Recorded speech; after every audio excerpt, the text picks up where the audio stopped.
Você já ouviu muito falar em horsemanship, o relacionamento entre o homem e o cavalo. Pois eu estou aqui em Avaré durante este 25º Congresso Brasileiro da BQM, ao lado de um dos especialistas do Brasil no assunto.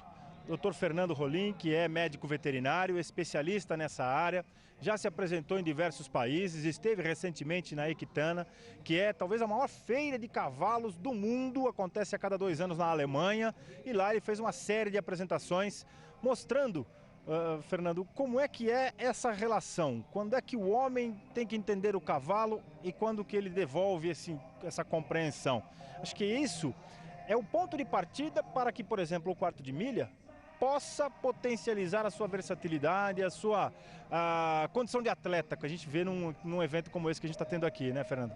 Sem dúvida, o cavalo é um ser vivo. E como ser vivo, ele tem sentimentos, ele tem capacidade de aprender, ele tem capacidade de lembrar de situações vividas anteriormente.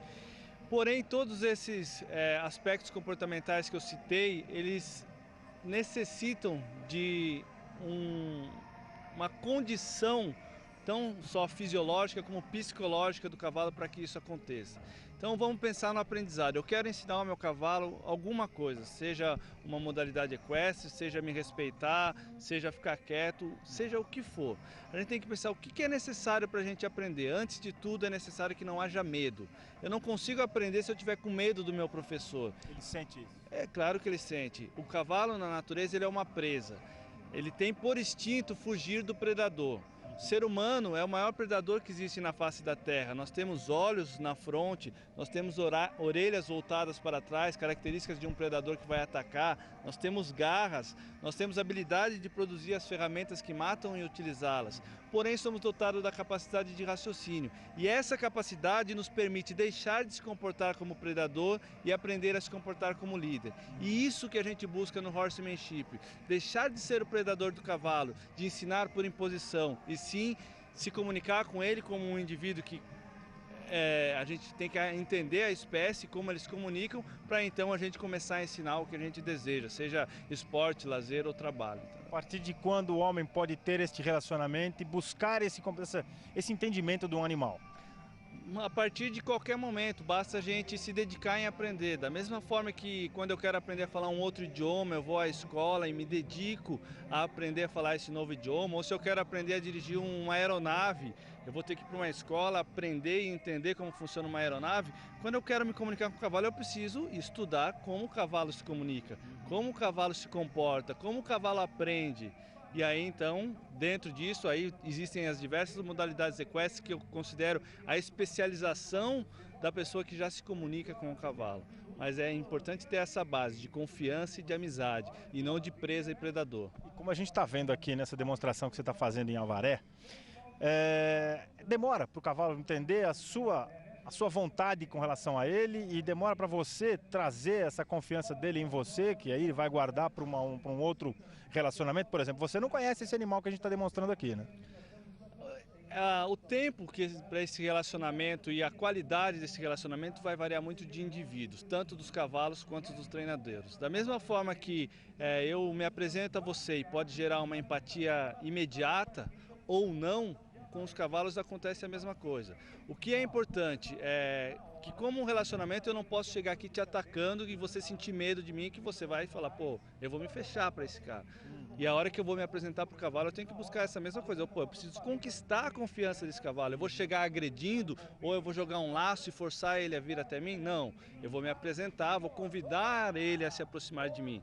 E essa aproximação de uma forma mais amistosa vai gerar um comportamento totalmente diferente e aí é imediato. Mas o que é um movimento, é uma conversa? Por exemplo, você traz o cavalo para cá, vem conversando com ele, vem oferecendo alguma garantia, alguns benefícios, ou é simplesmente mesmo com essa questão de você emanar algo que ele capta lá no interior dele? Na verdade, todo o nosso comportamento é percebido pelo cavalo. E o comportamento envolve o que a gente está pensando, o cheiro que a gente está exalando, a tensão emocional que a gente está naquele momento, os nossos batimentos cardíacos, a nossa linguagem corporal. Todos esses aspectos juntos irão gerar uma resposta do cavalo, é ação e reação. Então, se eu entrar aqui para esse cavalo demonstrando segurança, calma, um comportamento de liderança, ele vai tender a se comportar como um seguidor, que na natureza para ele isso é muito fácil. Porém, se eu entrar lá com uma característica de predador, que também para a espécie humana é muito fácil, ou seja, tenso, com medo, batimento cardíaco alto, linguagem corporal de ataque, o comportamento dele vai ser de presa e de fugitivo. Aí ele vai tentar se defender, entendeu? Isso, quando o animal é mais jovem, é mais fácil, o que a gente chama de chucro, que quer dizer que ele não passou ainda por nenhum tipo de prova desse tipo, de relacionamento e nem treinamento para nenhum tipo de modalidade. Então, no caso aqui não é um animal chucro, é um animal que já tem algum processo de doma, mas facilita quando você pega um animal, vamos dizer assim, para lapidar? Sem dúvida. Como é um processo de aprendizado, se ele não teve contato com um ser humano, é a mesma coisa eu pegar uma folha em branco para desenhar. Se ele já teve más situações com o ser humano, por exemplo, no dia do capresteamento ele sofreu, no dia que ele foi marcado a fogo ele sofreu, no dia que ele foi castrado ele sofreu. Então eles têm um histórico, uma pré-concepção em relação, ser humano quando se aproximou de mim eu senti dor, consequentemente medo, e aí eu vou ter que reconstruir essa confiança e provar para ele, eu também sou ser humano, mas eu não vou te machucar.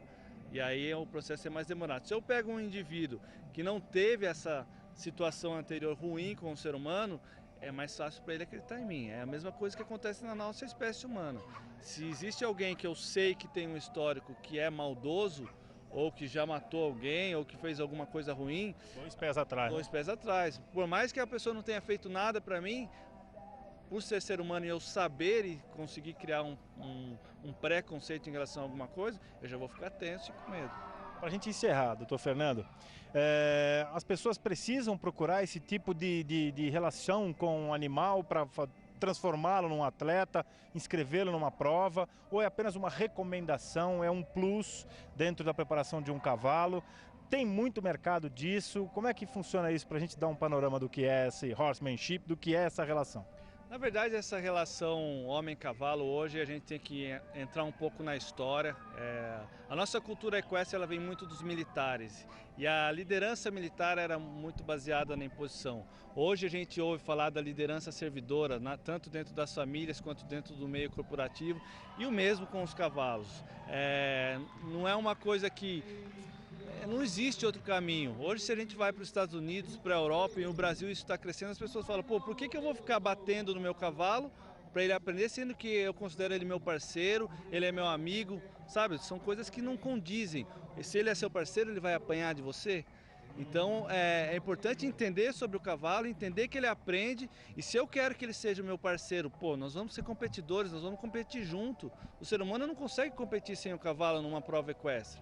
Então ele tem que ter essa confiança, tem que criar esse vínculo de amizade e não essa relação de presa e predador que muitos cavalos sentem, o cara só bate em mim, no treinamento ele me machuca e assim por diante, entendeu? Isso é muito legal. É mais ou menos a relação que você tem com o seu pet. É um pet gigante, só que compete, te dá um retorno absurdo. Por prova disso, é o interesse que tem tanta gente aqui já em Avaré para esse congresso brasileiro que a gente está cobrindo e mostrando, inclusive nos leilões. E aí explica também a valorização, a liquidez, enfim, o interesse por tantos animais. Obrigado, viu, doutor Fernando? Parabéns aí pelo seu trabalho. Parabéns por representar o Brasil tão bem lá fora e tornar o nosso quarto de milho, tornar a nossa equinocultura uma referência mundial. Doutor Fernando Rolim, que está aqui em Avaré, mostrando parte do trabalho que ele já apresentou em outros países, como na Alemanha, recentemente dentro da Equitana, a maior feira de cavalos do mundo. Daniel de Paula, de Avaré, para o SBA.